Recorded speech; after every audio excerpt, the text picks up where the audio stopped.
3, 2, 1.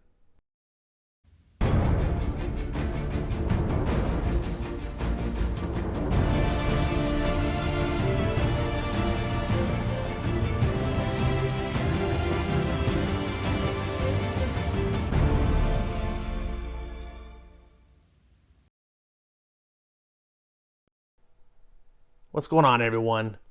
I haven't done a comic haul video in a while. Today was Ash Wednesday, and I went to the store. Coincidentally enough, picked up my books. Haven't been there in like a month. I'm not getting as many books as I used to because DC decided to just cancel all their books, I guess. I've talked about this before. So I picked up some books. There's my comic box. There's a rare appearance of my dog. That's Kuro. She's a good dog. One of the best dogs I've ever had. She's a little upset because her little bed is tucked under my bed. So she only has a little sliver of it to sleep on. But I'll pull that out for her later. It just takes up the whole floor. So I went to the store today. Here's my receipt. Got 12 books. Came in under $50. And they got me some goodies. I was pretty excited. Now, my boy Skip and Tosh, shout out to him.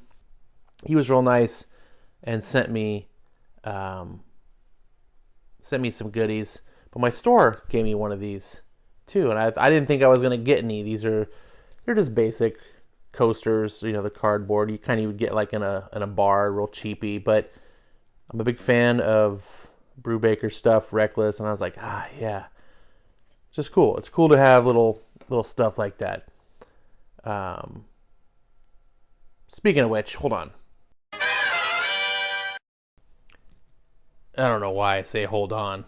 It's not. You pause the video, and it's you're not waiting. Anyway, so Skip had sent me the coaster, but he also sent me some cool books. Sent me a fade out image first. It's kind of like the image version of the dollar books. But it's cool. I love this cover. I don't know why. This is a typewriter. But he really sent me something really cool, which was this East of West. I can't remember offhand which issue this is. Signed cover. Virgin cover with one of my favorite characters from East of West. And his dog. There's my dog. And so, anyways, I thought I would show you guys. Thank you, Skip, for sending me those. That was very kind of you. Really appreciate that, and thanks for doing the show with me. So let's get on to things. I got this poster. I went in, and they're like, "Here's a poster," and I was like, "Oh, okay." And it's I'll unfold it later. It's a firepower poster, and I was like, "Sweet." And then I was just getting ready to film. And I sat down, I was like, oh man, it's got the thing on here. Let me read about this. Attention retailers. Now, I'm not going to read the whole thing. I'll just put it there. You can pause if you're curious of what it says. I thought this was a new thing. Well, first, when I went in the store, I just thought this was some free posters. They got a bunch of posters they were just giving away. No, they got one. And I was like, oh, that's cool that they gave me the one poster. But this isn't just something they just got. This is the poster from back when the comic was first coming out. This was before it launched, announcing to the stores, hey, here's a poster, put it up in your store, yada, yada, yada. My store never did it. Apparently they held on to it. And they gave it to me today. Full disclosure, this poster is going to print with the letter before shutdown. Okay, what is it? Put it in your window for curbside customers to see. Honestly, I don't know, because they're talking about COVID. I didn't want to let this gorgeous image of Sam Neill and Wilson made exclusively for the poster to go to waste, so here's this glorious poster. At the very least, choose a special customer of yours that you may want this beauty for their home. I felt like not doing this poster would be letting the virus win, so damn it, poster. I love Robert Kirkman, man. He's about the fans, and he's about the stores and he helps. It's just cool. Anyways, thank you. My store, comics and stuff in San Diego, they're awesome. Ugh, bunch of dog fluff. Dogs, man. Anyways, so you don't care about that. Here's the comic haul I got, starting with the Marvels. I got Venom 33. This is a pretty sick cover. I read this issue. It's cool. I am really liking King in Black. I think Absolute Carnage? Whatever the last the Carnage is, just so many Carnage, was more tightly written, but I just like this King in Black better. I think it's a better crossover. The Venom issues are really good. They feel like they're really part of it, more so than the last time. I also got Daredevil 26. This is, a month ago, because like I said, I haven't been to the store. I did a video on this. You can check it out, where I talk about how crossovers can work. And I was like, grimacing. I don't know. Are we going to do King in Black, Daredevil? Anyways, I talk about the video. Go check that out. Then I got a follow-up to it, issue 27, with Elektra fighting symbiotes. And Zdarsky's just doing a great job. He's taking lemons and making lemonade. I was not expecting. I was like, I'm going to do this crappy. Remember when War of the Realms came out? And then, I was in the Venom crossovers, Zdarsky left off of Venom to start prepping for the Absolute Carnage stuff. And then they just did the Venom. It just had nothing to do with the whole arc. Do you remember I don't remember them because I didn't get them. But this is doing a good job. Zdarsky's showing you how to do it right. Thor number 12. I have not read this issue yet. Never thought I would get a book with Jane Foster on the cover, but unlike our boy Jason Aaron, Donny Cates understands how to write characters and not ruin stuff. So far I'm liking Jane, sort of, even though she's really not. I mean, she's been destroyed. Jason Aaron completely destroyed Jane. He just came in and was like, I don't care who Jane Foster is, I'm going to write her my way, and just completely upended her. But then we also have, I'm drawing a blank. Donald Blake. Man, getting old sucks. Anyways, spoiler, there's King in Black 3 was another issue I picked up featuring our boy Thor fighting. I think I did a video on that one too. This is a fun issue. And then I don't like to get variant covers, but holy shit, I could not pass up this one. Look at this. I'm getting all anal here, just trying to line the books up. I saw this cover and I was like, oh, damn. I love Silver Surfer. I'm a sucker for Silver Surfer. I love Silver Surfer Black. Donny Cates did. I saw this and I was like, I'm going to have to pick this up. It's gorgeous. So I'll just let you look at it. Isn't that beautiful? So that's all the Marvel books. And now on to DC. I'm getting Batman White Knight presents Harley Quinn. That's a mouthful. I was not going to get this book at all. Then I got into an argument with RDV, the real Dr. Venkman. You may know him. He's been on my channel, been on other channels. Yeah, if you don't know him, that's fine. But he talked me into trying this out, and it's good. I hate Harley Quinn. I hate the DC Comics Harley Quinn. But I love what Sean Gordon Murphy did in his White Knight series to kind of fix the Harley Quinn problem. I'm still not a fan. I've never been a big Harley Quinn fan, but I like what he's done.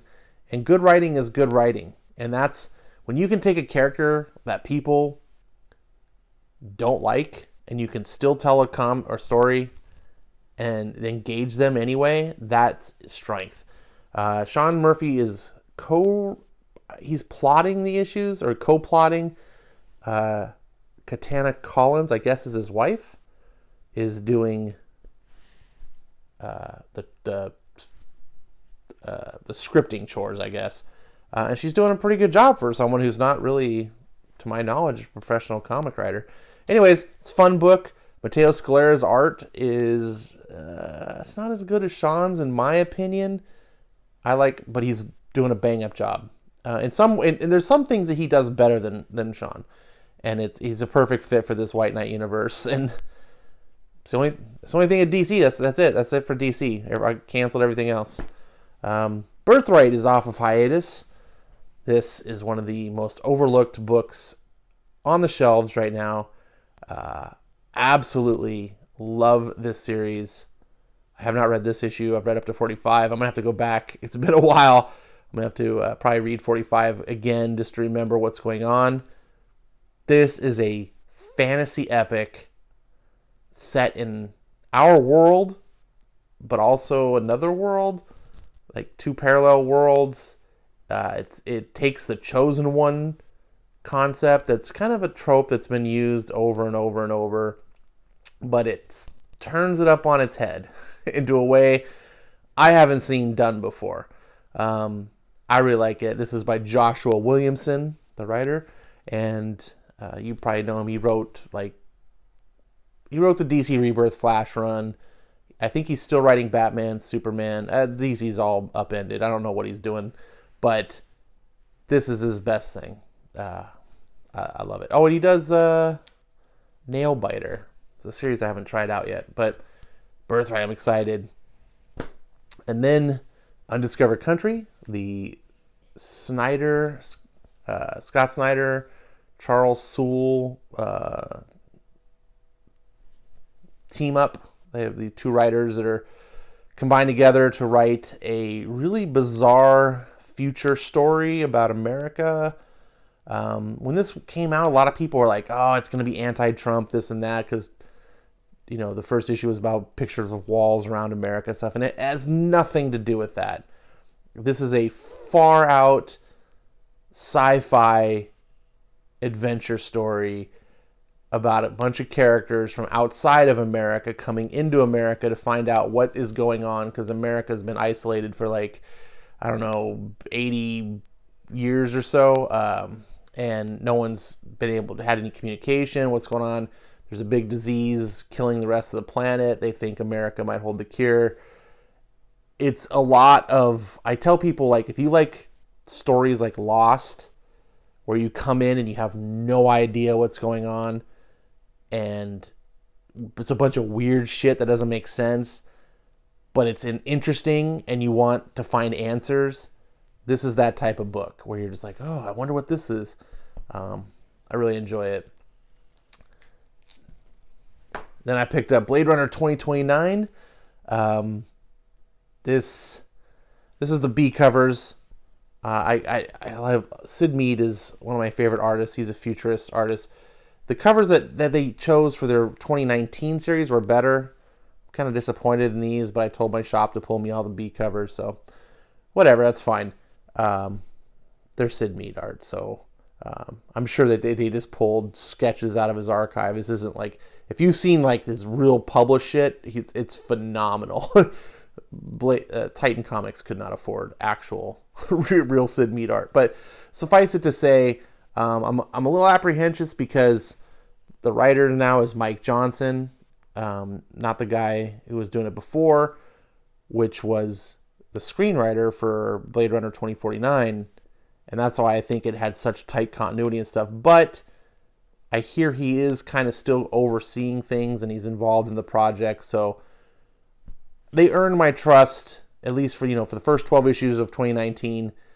It was a great series. Fantastic. If you haven't read it, you like sci-fi, you like Blade Runner. If you like Blade Runner at all, just get them in the trades, pick it up. It is a good story. It feels like Blade Runner, but it feels unique in its own. It doesn't feel like it's copying the movies. I'm very curious to see where this goes, and I hope the quality stays up. Yeah, and then last, but certainly not least, Firepower. I love that cover. I did a show with Skip, where I talked about earlier. We do the Unnamed Indie Comic Show. It's a bi-weekly show where we feature a couple of current comics. Firepower is one of them, and we actually did this particular issue. If you are reading Firepower, good for you. You know how good it is. Come watch that show, geek out with us, and do the water cooler talk about this book as we deep dive into it. If you're not into this book, you're missing out. It's a really fun book. And if you don't believe me, you're not going to try it out, watch the show and see if maybe we can convince you. So yeah, that's my books. I don't know what you think's going to be the best. I don't know what you're buying. Throw down below in your comments what books you're still picking up. What's worth it to you? Are you liking The King in Black at all? I wasn't going to originally get this, and I'm only still getting the core book. I get Daredevil already, so that's fine. And I get the Venoms already, so that's fine. If you are not a Daredevil fan, well, you don't need to get the King in Black issues to follow King in Black.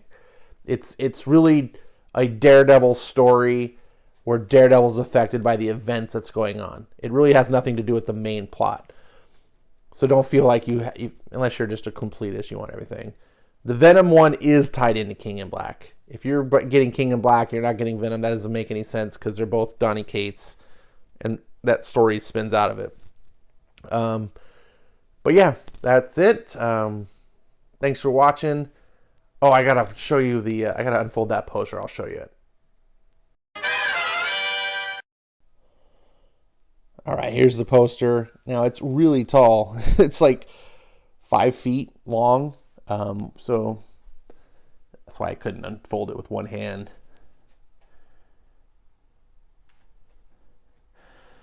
So you can see it's the length of, almost the full length of my bed. So I could pull out.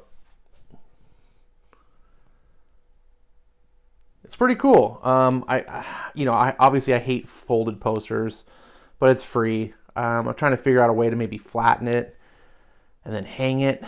I don't know what I'm going to do with it. It's really cool. I dig the art. I love the climbing up the mountain. This is the beginning scene of the original trade paperback.